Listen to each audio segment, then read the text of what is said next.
많이 보고 싶었거든요. 그런데 이렇게 얼굴 보니까 너무너무 좋네요.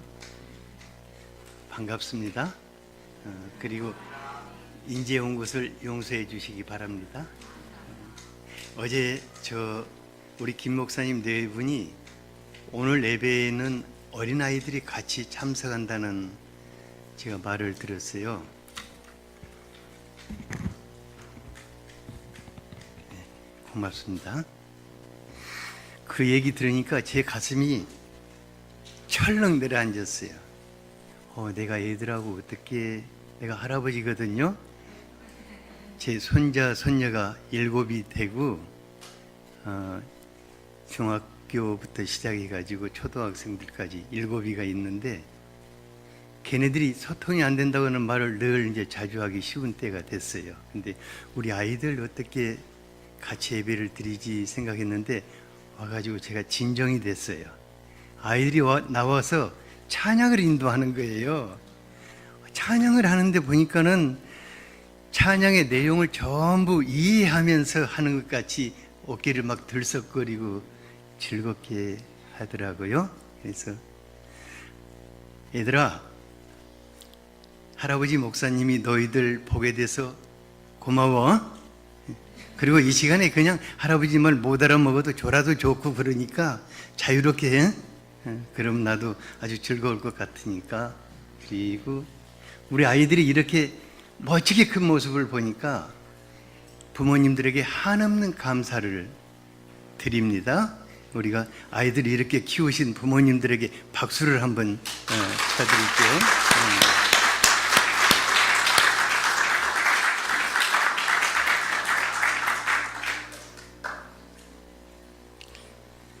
이곳에 오면서 무슨 말씀을 드릴까 이런 생각 많이 했었는데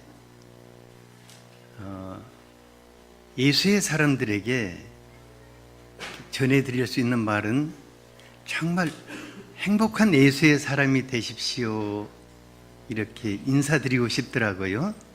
근데 그냥 행복한 것보다는 참 행복한 예수의 사람들이 되기를 축복합니다. 네, 옆에 분에게 참 행복한 예수의 사람이 됩시다. 네, 한번 웃어주면서 참 행복한 예수의 사람이 됩시다 하고 다시 한번 해주세요.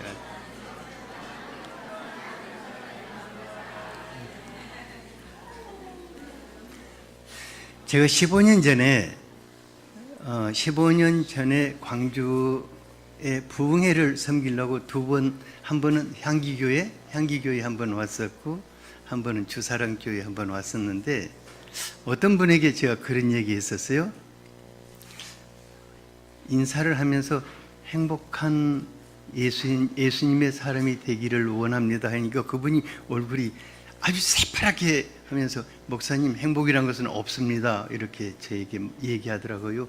어떻게 예수의 사람이 행복할 수 없나 하고 물어봤는데 자기는 한 번도 행복해 본 일이 없다고 하더라고요. 근데 여기 있는 분들은 그렇지 않는 것 같아요. 얼굴들이 다 보니까 뭐 행복하고 인사하면서도 그냥 즐겁게 하고 하는 모습이 너무 보기 좋습니다.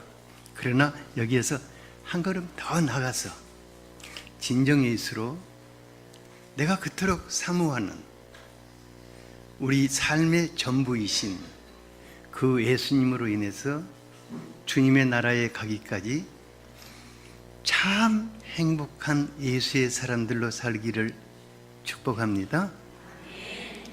김 목사님, 참 행복한 예수의 사람으로 살기를 축복합니다. 선희 사모님 어디 있어요? 선희 사모님, 참 행복한 예수의 사람으로 살기를 축복합니다. 그래서 그 행복이 막 흘러나가게 되기를 원합니다. 아침에 이제 저희 교회에서 전화가 왔어요. 저를 이곳에 보내놓고 목사님이 차에서 내려가지고 병원에 실려가지 않았나 하고 묻도록 이제 전화가 왔더라고요. 그래서 제가 그랬어요.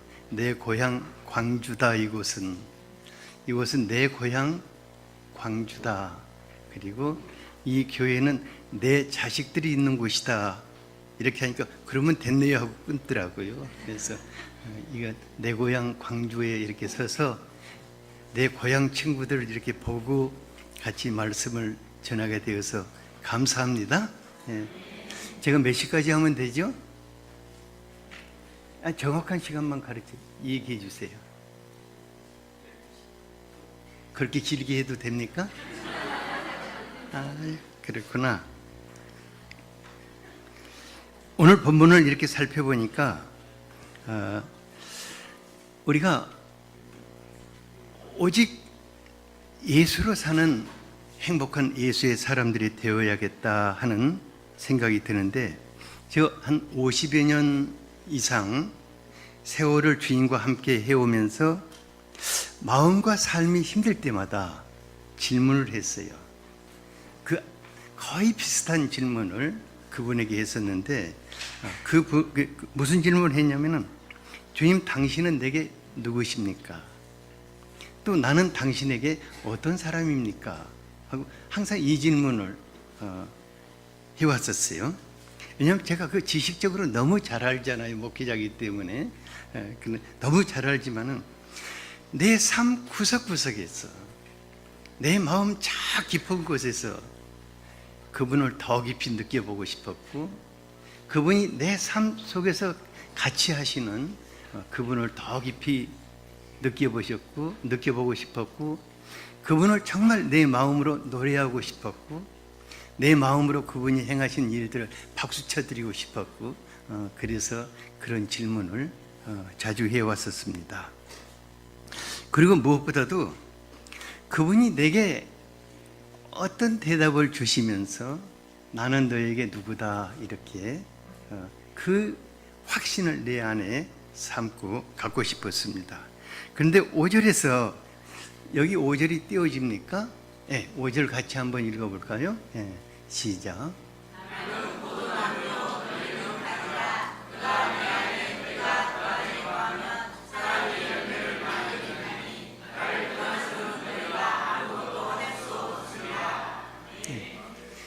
성경 말씀 중에 나는 포도나무요 너희는 가지라, 이보다 더 친근한 말씀이 있을까 생각됩니다.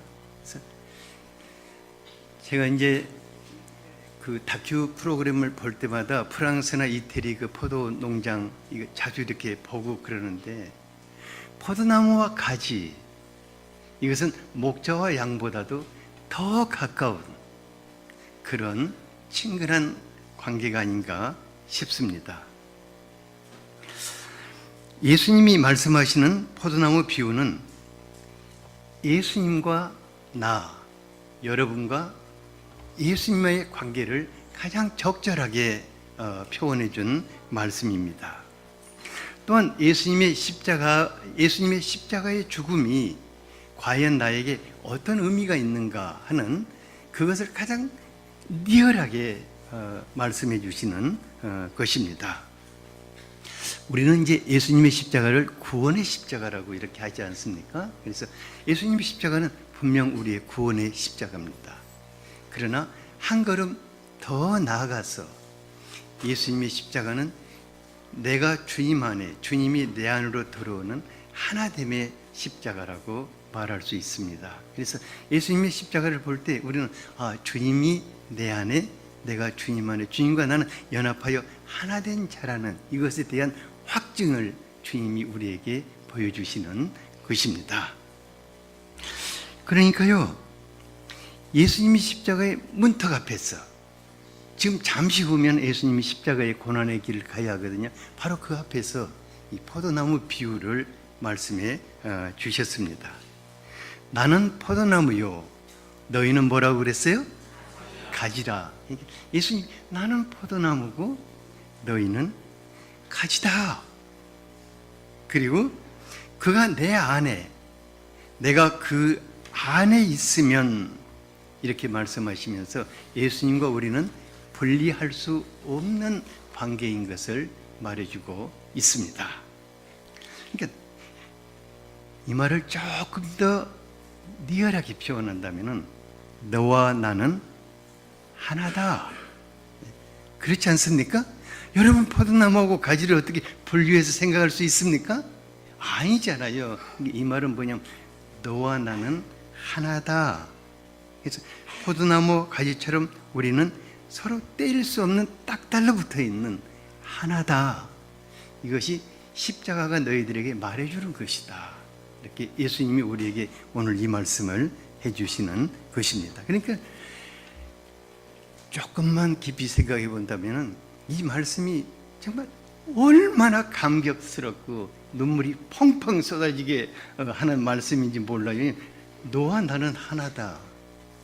예수님이 나보다 훨씬 못하는 분이 이런 말씀 하신다면 좀 징그럽다고, 아닌 것 같다고 이렇게 하지만 그분이 우리에게 너와 나는 하나다. 다 같이 한번 해봅시다.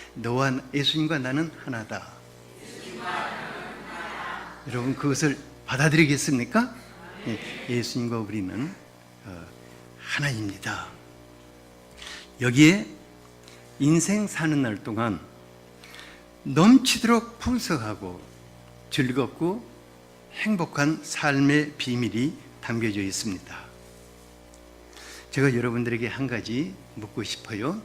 예수님이 방금 나는 포도나무요 너희는 가지라 그가 내 안에 내가 그 안에 있으면 사람이 열매를 많이 맺나니 나를 떠나서는 너희가 아무것도 할 수 없다.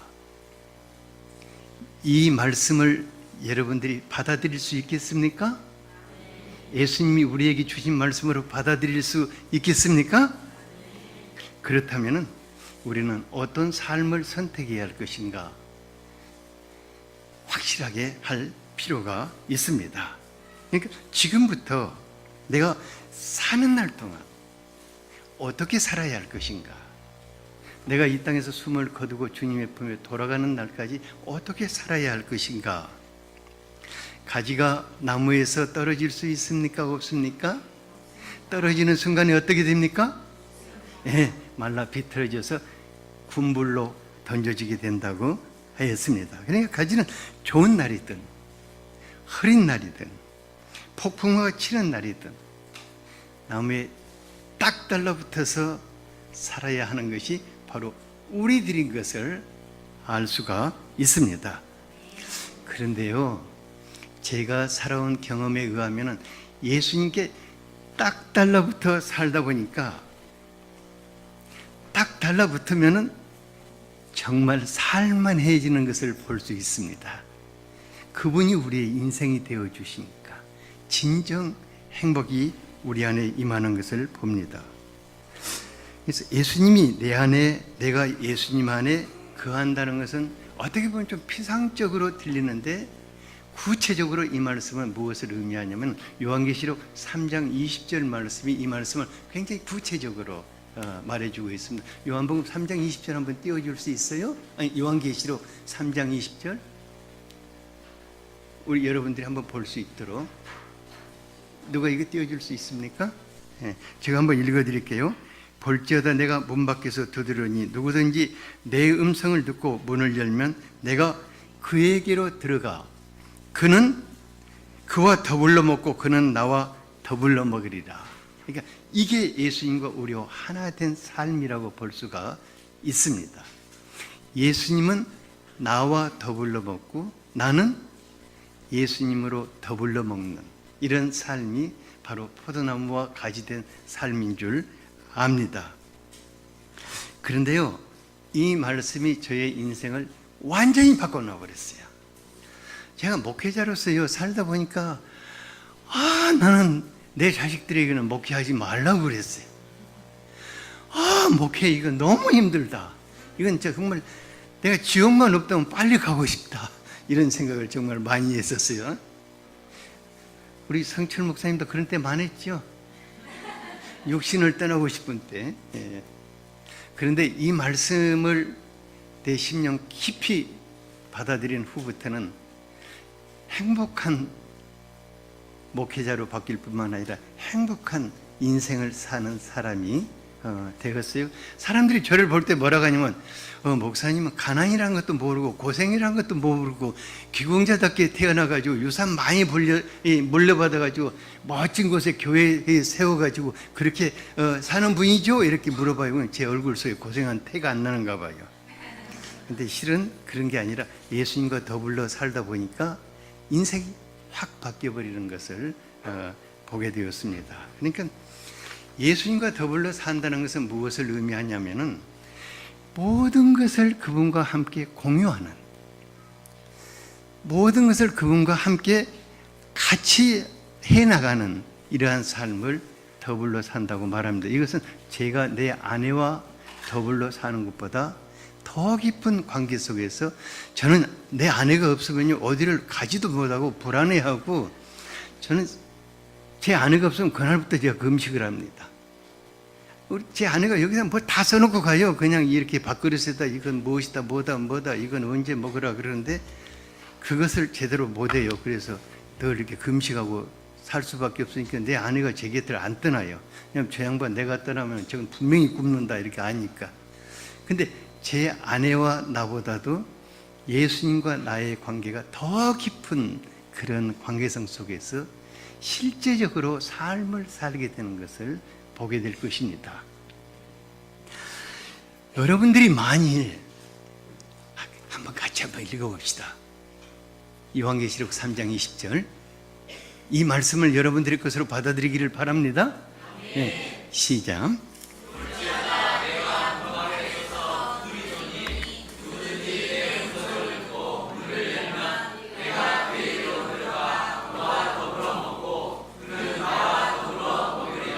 아멘. 여기 학가다 말씀해가지고 여기 띄워놓고 같이 하대요. 여러분 이거 평생 여러분들의 말씀으로 소유하시기를 바랍니다. 네. 그러면은 오늘을 가장 멋지게, 주님과 더불어 오늘을 가장 멋지게 사는 사람들이 될 것입니다. 제가 가장 힘들었던 것이 작년이었어요. 작년 한 해는 내일을 이렇게 제가 내일 다시 살 수 있을까 하기 어려울 정도로 건강을 잃어버려갖고 힘들었거든요. 그런데 건강이 완전히 바닥에 떨어져 버리니까 배터리, 자동차 모시는 분들 배터리 완전히 방전되면 충전 잘 안 되잖아요. 그런 현상이 일어나더라고요. 그래서 이거 끝자락에 왔구나. 그런데 그 최악의 때에 주님이 항상 제 곁에 계셔줬어요. 내가 오늘 너와 더불어 먹겠다. 그러니까 너 내일은 생각하지 말으라. 오늘 내가 너와 함께 살겠다. 이렇게 하면서 날마다 제 곁에서 저를 위로해 주시고 저에게 필요한 것들을 이렇게 공급해 주시고 또 막 이렇게 절망해서 막 희망을 막 불어 넣어 주시고 이렇게 하면서 오늘 하루를 주님 손 붙잡고 이렇게 살게 하셨어요. 그런데 제가 2019년을 맞이할 수 있을까 하는, 맞이할 수 없을 줄 알았어요. 근데 2019년을 1월 1일이 됐을 때 얼마나 감격스러웠겠어요. 정말 감격스러웠어요. 내가 이러면 세속교회 갈 수 있겠구나. 우리 광주 세속교회 성도님들 볼 수 있겠구나 이런 생각을 하게 됐거든요. 근데 그렇게 할 수 있었던 것이 주님이 나의 치료자 되신 그분이 내 곁에 같이 계셨고 내 삶의 동반자 되신 그분이 나와 같이 계셨고 날마다 이렇게 살려주셔서 그리고는 어느 순간에 그 터널을 빠져나오게 해주시더라고요.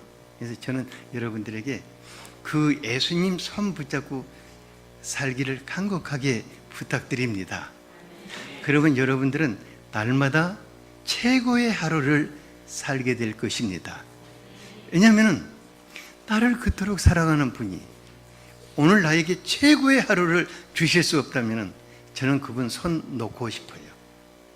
그러나 그분은 그런 분이 아니셨습니다. 왜냐하면 그분은 자기 자신을 우리에게 주셨기 때문에 여러분들의 삶 속에 최고의 하루하루가 되게 하실 것을 믿습니다. 네. 저와 같이 목회자로 주님의 일을 하면서 일 속에 파묻혀서 살던 사람들은 주님과 친밀하게 사는 것이 쉽지를 않습니다. 그 말 자체가 이해가 안 될 것입니다. 왜냐하면 주님께 내가 뭔가 해드려야 한다는 이런 생각이 있는데, 주님은 그것보다는 나와 더불어 살자고 하십니다. 그러니까 내가 너에게 아무것도 원치 않으니까 나와 같이 한번 살아보자. 너는 나로 살고 나는 너로 살기를 원한다. 이렇게 하면서 주님이 같이 우리와 살기를 원하시는 분이십니다.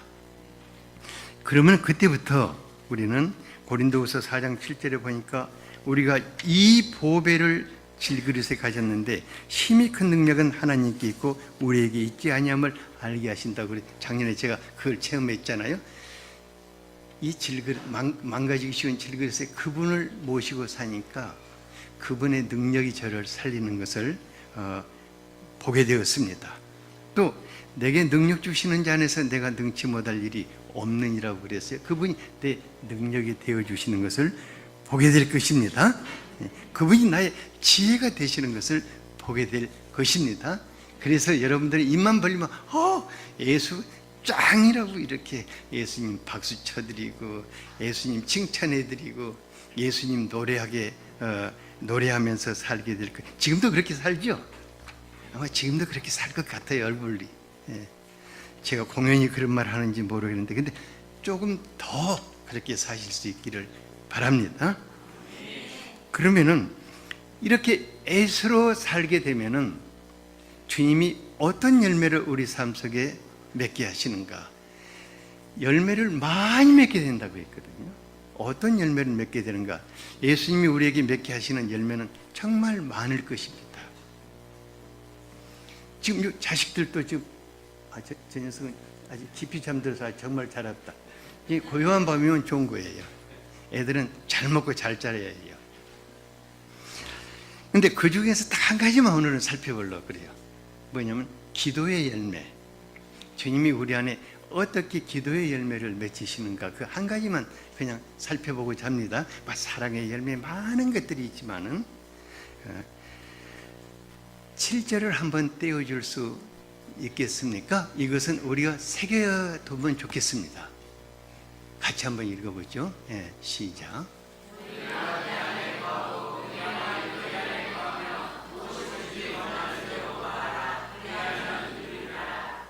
네. 예수님 안에 거하고요. 예수님하고 친밀하게 살다 보면 가장 먼저 바뀌는 것이 뭐겠습니까? 기도예요. 기도가 확 바뀌어요. 저는요, 제가 무릎이 완전히 고장났어요. 목도 고장나고 허리도 고장났는데 왜 그렇게 고장났냐면은 맨 산에 가서 부르짖고 강가에 가서 밤에 부르짖고 하다 보니까 목 다 고장나고 무릎 망가지고 그래가지고는 이제는 무릎 꿇고 기도한다는 것은 제 꿈이에요. 제가 평생 무릎 꿇고 이제 기도 한번 해봤으면 좋겠다 싶어요. 근데 요즘 약간 꿀려져요. 주님이 그 소원 들어주시는지 모르겠는데 그 정도로 이제 다 배려버렸는데 어느 날 주님이 저에게 이렇게 큰 감동으로 다가오는 거예요. 야, 얘야, 내가 귀 아프다. 내가 하도 부르짖으니까. 내가 너하고 같이 있는데 너 그렇게 왜 소리를 지르니? 너 좀 친근하게 나오고 대화할 수 없니? 내가 너 필요하는 것 아는데 왜 그렇게 그것만 나에게 달라고 그러고 그냥 소리 지르고 무슨 하나님의 나라가 네 기도 소리 때문에 그냥 요즘은 완전히 시끄럽다. 이런 감동을 주시는 거 제가 얼마나 충격을 받았겠어요. 부르짖으라는 때는 언제고 이제 이러시는가. 그런데 가만히 생각해 보니까 내가 주님하고 친밀하게 살아야 하는데 내가 내 아내 귀에다 대고 소리 질러 본 일이 없거든요. 내가 내 아내한테 항상 소근소근하고 이렇게 하고 사는데 거꾸로 생각하면 내 아내에게 이렇게 소리 지른다면 내 아내가 어떨까? 우리 아내는 짐 싸가지고 가버릴 것 같아요. 미칠 것 같아. 내가 우리 주님을 미치게 했구나. 이제 그런 생각이 들었는데 기도가 바뀌었어요. 기도 시간이 너무 행복한 거예요. 주님께 나가서 내가 이것저것 해주세요 할 필요가 별로 없는 거예요. 왜냐하면 그런 말 하면 주님이 저에게 뭐라고 하냐면 알았다, 알고 있다 이렇게 하시는 거예요. 그러니까 주님하고 기도 시간이 얼마나 재밌는 얘기를 많이 하는 줄 몰라요. 오늘 성철 목사님이 이런 말씀을 전해준다. 그 말씀 내가 잘 이해가 안 가는데 그거 좀 더 깊이 내 곁에게 해줄 수 없겠나요? 알았어, 고마워. 그러고 또 그것에 대해서 이렇게 주님이 쫙 임재해서 가르쳐 주시고, 뭘 이렇게 묻고 대답하고, 모세가 하나님께 나가서 기도할 때 하나님과 친구가 같이 이렇게 대화했다고 그랬잖아요. 그래서 기도 시간이 주님과 친구 같은 시간이 되어가는 거예요. 그래서 기도 시간이 너무너무 재밌는 거예요. 이거 기도 정말 잘 바꿨다. 그런데 전에는 기도하고도 못 믿어요. 이게 진짜로 주님 해 주실까 안 해 주실까. 그런데 기도할 때 주님이 저에게 조용하게 한마디 해 주셔요. 알았다, 내가 할게. 그럼 다 끝이에요. 그리고 얼마 후에 보면은 그 기도를 주님이 다 이루시고 계셔요. 그래서 알았다, 내가 할게 소리만 들으면 저는 끝이에요. 두 번 기도 안 해요. 주님께 두 번 기도하면 민망하고 그래서 두 번 기도 안 하고 알았다, 내가 할게 그 응답만 주시면 저는 땡큐 하고 주님 멋쟁이라고 이렇게 하고 그러면서 이제 기도의 자리를 뜨게 됩니다. 그런데요, 기도할 때 주님은 그것으로 끝나지 않고 우리가 기도할 때 우리들의 마음속에 말씀을 주십니다. 예배 드릴 때 혹 여러분들의 마음속에 임하는 말씀이 있죠. 그렇죠?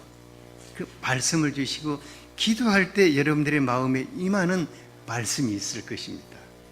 이 말씀은 너무 소중한 것입니다. 그래서 뭐라고 했냐면은 내 말이 너희 안에 거하면은 무엇이든지 원하는 대로 구하라. 그리하면 이루리라. 이게 누구의 약속입니까? 너희가 내 안에 거하고 내 말이 너희 안에 거하면 무엇이든지 원하는 대로 구하라. 그리하면 이루리라. 저는 이 말씀이 우리들에게 주신 보증수표라고 확신합니다. 언제든지 성령이 우리에게 주시는 음성은 주님이 그것을 이루신다는 현금과 같은 보증수표입니다. 이제 기도 중에서 여러분들이 그 말씀을 이렇게 들으면서라든가 기도 중에서 받게 되는 말씀이 이것은 주님이 내게 주신 보증수표다고 꽉 붙잡기를 바랍니다. 그러면 놀라운 일을 보게 될 것입니다. 제가 오늘 어린아이들을 위해서 말씀을 준비 안 했기 때문에 애들아 너희들에게는 미안한데 다음에는 할아버지가 너희들을 위한 말씀을 준비해 올게. 그리고 오늘 말씀을 여러분들이 가서 애들에게 다시 한번 풀어주시기 바랍니다. 이게 학가다 교육이잖아요. 할아버지 오늘 어려운 말씀했지? 그리고 다시 한번 풀어주세요. 제가 불교 성지인 경주에서 불교 재단인 동국대를 중심으로 교회 개척을 시작했었어요. 그러니까 할 수 있는 일이 있겠습니까? 없겠습니까? 너무나 심한 것은 교회 간판을 달아놓으면 뛰어가 버려요. 밤에 와서. 그러니까 우리가 뭐 어디 가서 전도를 한다든가 이런 것은 정말 상상하기 어려웠어요. 그 당시에 가장 모범생이 누구였냐면 김성철 목사님이 있었어요. 저 양반이 전라도에서 왔거든요. 제가 전라도 사람이잖아요. 그래서 제 속으로 그랬어요.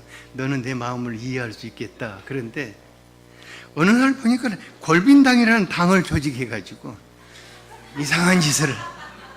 정말 이상한 짓을 하고 있는 거예요. 그런데 보니까는 그보다 더 골빈 사람이 누구냐면 나예요. 그런 사람들에게 뭔가 해보려고 소망 갖고 경주로 가가지고 뭘 한다는 이게 얼마나 골빈 짓을 했는지. 그러니까 같이 쌤쌤이죠. 예, 같은 전라도 사람들이 다 좀 골비인 것 같아요. 예. 그런데 어느 날 이제 기도를 하면서 주님께 막 따졌어요. 이러려고 당신이 나를 이리 보냈습니까? 이 무지막지한 도시, 무덤하고 사찰하고 저 무속 그거밖에 없는 도시로 보내셨습니까? 그러니까 거의 30년 전에 갔으니까 그랬지 않겠어요? 너무 억울하고 그래서 무릎이 피가 나도록 기도하고 그러는데 한 음성이 제게 들려왔어요. 어떤 음성이 들려왔냐면은 마태복음 19장 26절 그 음성이 제게 들려왔어요. 마태복음 26장 19절이 뭐라고 했냐면 사람으로서는 할 수 없으나 하나님으로서는 다 하실 수 있느니라. 이 음성이 제게 들려온 거예요. 기도하고 있는데 너는 할 수 없는데, 이 말은 뭐냐면 너는 할 수 없는데 나는 다 할 수 있다. 이 음성이에요. 그래서 그 음성을 제가 딱 붙잡았어요. 전라도 사람들도 대단합니다. 한번 하겠다고 하면 끝까지 하지 않아요. 그래서 제가 좋다. 경상도 사람이 이기나 전라도 사람이 이기나 한번 보자 하고는 그 말씀을 붙잡고 그때부터 내가 할 수 없는 일을 볼 때마다 신나는 거예요. 왜냐하면 누가 할 수 있는 거예요? 그 양반이 나와 같이 계신다는 것을 보여줘야 할 차례거든요. 그래서 그 말씀을 붙잡고 개척을 했는데 3개 도시를 개척을 했어요. 제가 경주도 개척하고 포항도 개척하고 울산도, 그 동네도 무지막지한 동네들입니다. 예, 땅을 팔 수도 없는 그런 팍팍한 동네들이거든요. 그곳에 교회도 세우고 그곳에서 여러 나라의 선교사를 보내서 많은 나라들, 여기 와서도 설교 한번 있죠. 제가 이렇게 파송시켜서 왔던 터키의 이요셉 선교사, 또 이태리의 문바울 선교사, 그 다들 그때 아주 무지막지한 인간들이었거든요. 그 사람들이 전부 선교사 되고 아주 성공적인 목회를 하고, 또 저희 교회에서 목회자들이 정말 많이 배출됐어요. 저희 이제 교회에서 목회자들이 참 많이 배출됐어요. 어제 이제 성철 목사님, 우리 교회는 목자들이 많다고 그래서 목자 한번 손 한번 들어보세요. 목자님들이 벌써 이렇게 많이 나오는 거예요. 저는 목자라는 것을 굉장히 소중하게 여깁니다. 여러분들이 이 도시를 바꿀 것입니다. 놀라운 일들이 일어나는 것을 보게 될 것입니다. 이건 여러분들에게 제가 그냥 해주는 말이 아닙니다. 그런데 그 도시 속에서 정말 주님이 놀라운 일을 하신 것은 제가 나는 할 수 없기 때문에 도전을 하는 거예요. 옛날에는 내가 할 수 없으니까 주저앉았는데, 내가 할 수 없으니까 주저앉아 버렸는데, 그 다음부터는 내가 할 수 없기 때문에 도전을 하는데, 누가 할 것을 기대하면서 하나님이 할 것을 기대하는 거예요. 이 말씀을 대고 하는 거예요. 제가 어떤 것을 도전할 때마다 이 말씀을 하나님께 드렸대요. 지금 당신이 이렇게 말씀하셨는데 당신이 이것을 이루지 못한다면 당신은 나에게 뻥친 것이다. 하나님 앞에 유업을 좀 하죠. 그래야 하나님이 하시겠어요? 안 하시겠어요? 안 할 수가 없는 거예요. 왜냐하면 저녁이 또 나한테 뭐라고 또 쫑알거리고 대들지 모르니까 하시는 거예요. 그래서 우리들의 삶 속에서 내가 할 수 없는 일을 부딪힐 때, 그때 여러분들은 신바람이 나기를 바랍니다. 왜냐하면 그때 바로 내 안에 계시는 그분이 행하는 것을 보게 될 것이기 때문입니다. 그래서 이제 저는 성도님들에게, 우리 성도님들 중에서 보면 좀 어려우면 그냥 코가 대자나 되고 고개, 평소에는 고개도 안 숙이고 빳빳하게 다니던 사람들이 전부 허구한 날 고개 숙이고 다니고 그래요. 전부 오락해가지고 이 말씀을 제가 가슴에 못 박듯이 새겨져요. 너는 할 수 없지만은 너의 하나님을 하시는 것을 보기 바란다.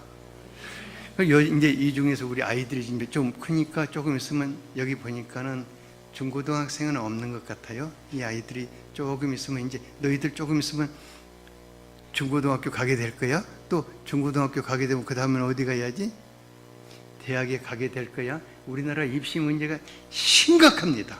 그런데 자녀들을 키우는 분들은 이 말씀을 꼭 붙잡기 바랍니다. 이것은 제 체험입니다. 뭐냐면은 제가요 가난한 목회자이기 때문에 아이들을 과외시킬 수 있었겠어요? 없었겠어요? 없었어요. 네 공부는 네가 하라는 정도였어요. 숙제도 보면은 우리 세대가 틀리니까 도와줄 수도 없어요. 걔네들의 숙제가 어려워요. 부모들이 도와줄 수가 없어요. 그리고 아이들 숙제해 줄 시간도 없었어요. 목회한다고 뛰어다닌다고 이제. 그런데 제가 이 말씀으로 우리 아이들 대학을 다 졸업시키고 결혼도 다 시키고 아이들의 마음속에 이 말씀을 담아줬어요. 우리 큰애가 경주에서 고등학교를 다니는데 내가 우리 큰애에게 너는 어느 대학을 저는 대학을 묻지 않고 과를 물었어요. 애들한테 너는 앞으로 무슨 과를 선택하고 싶냐 그러니 물어봤더니 자기는 의사가 되고 싶다고 그래요. 의사라는 말에 제가 가슴이 철렁했겠어요? 안 했겠어요? 철렁했어요. 예. 근데 어디 의대를 가고 싶냐면 자기는 서울 의대를 가고 싶다고 그래요. 야, 이건 정신이 없어도 크게 없고 경주에서 서울 의대를 간다는 것은 있을 수가 없는 거예요. 그냥 해보는 말인 거예요. 근데 그것이 진담이니? 그러니까 아빠가 못 믿으면 누가 믿냐고 그래요. 그래서는 그러면 아빠하고 같이 한번 해볼래? 그리고는 이 말씀을 그 아이의 마음에 담아줬어요. 너는 공부하다 보면 정말 안 될 것이다. 정말 어려울 것이다. 부딪히는 것이 너무 많을 것이다. 그래서 그 아이 책 앞에다가 이 말씀을 다 이렇게 붙여요. 모든 책 앞에다가 사람으로 너는 할 수 없는데 너의 하나님은 다 하실 수 있다. 이 말씀을 붙여주고 어려울 때마다 기도하면서 하라고 그랬어요. 그런데 이제 그 담임 선생님이 저 이제 진학 지도할 때 저한테 오라고 그래요. 그러면서 아이를 어떻게 하면 좋겠냐고 그럴 때 이 아이 소망이 이것이다. 이 아이가 서울대에 원서를 냈고 그 다음에 경북대 원서를 냈고 그 다음에 우리 집 바로 옆에가 동국대니까 동국대 원서를 낼 것이다. 그러니까 선생님이 뭐라고 하냐면 그렇게 하시지 말고 서울 농대를 내십시오. 그래. 나중에 왜 그러고 보니까 서울대를 들어가면 그 사람들이 200만 원씩을 받는데요. 선생님들이. 그 사립학교라. 나는 그렇게 할 수 없다. 우리 아이는 의사가 되고 싶어 한다. 나는 어디가 있든지 상관없이 의사가 되면 된다. 그리고 그 아이를 이제 밀어주면서 했어요. 그리고 제가 해준 일이 한 가지 있어요. 뭐냐면 머리 빠개지지 말라고 주말만 되면 제가 데리고 노는 거예요. 이 선생님이 얼마나 화가 났겠어. 부모가 공부를 안 시키고 애들 데리다가 노니까. 그러니까 머리 빠개지면 큰일일 것 같아요. 그래서 데리고 바람 쐬우고 이제 그랬죠. 근데 걔가 시험을 봤어요. 서울대 시험을 봤는데 합격했겠어요? 안 했겠어요? 합격했다고 말하는 사람 다 정신병자들이에요. 왜냐하면은 서울대 여러분 그 스카이캐슬 그 연속극 안 봤어요? 근데 하나님 합격시켰어요. 그러니까 사람들이 뭐라고 말을 하냐면은 당장이 저한테 와서 어느 그 포항공대를 우리가 개척을 했기 때문에 포항공대 어떤 교수한테 과외시켰냐고 물어봐요. 그래서 제가 뭐라고 아주 제가 능청을 떨었어요. 서울대 보낼 만한 교수를 다 찾아서 과외시켰다고 그랬어요. 정말 웃기죠. 우리 작은애는 어렸을 때 높은 곳에서 떨어졌고 뇌가 쫙 갈라졌어요. 그래가지고 그 아이는 암기를 할 수가 없게 어려웠어요. 그래서 걔가 고등학교 딱 올라가더니 저희가 그래요. 아빠 저는 대학 가는 것을 완전히 포기했다고 그래요. 왜냐하면 우리나라 교육은 좀 암기식 교육이잖아요. 담아야 하는 이 녀석은 그게 안 되는 거예요. 그러니까 근데 저에게 뭐라고 하냐면은 아빠 그래도 저는 대학을 가고 싶다고 그래요. 그러면 네가 대학을 가고 싶다는 그 마음만 포기하지 말아라. 그러면 나는 내가 내 아버지에게 내가 그것을 얘기하겠다. 제가 학생 운동을 해왔는데 그것을 포기하지 않도록 하고 하나님께 부탁을 드렸어요. 아버지 이 아이가 눈물로